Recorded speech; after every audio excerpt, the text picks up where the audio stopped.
See, let me tell you this. Make sure you protect your marriage privacy. The way couples expose their issues to outsiders and hide things for themselves in their homes these days calls for serious concerns. As a wise couple, make sure you protect your marriage or union from outsiders, even more than the way you protect your image. The truth is this: the strength of a marriage is not in how much is hidden, but in how much can be shared within themselves. So, when husband and wife keep each other in the dark, definitely suspicion will turn the third person in the marriage.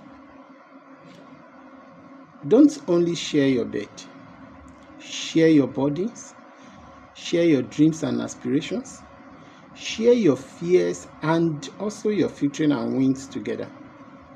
And make sure you jealously guide and protect your secrets from outsiders.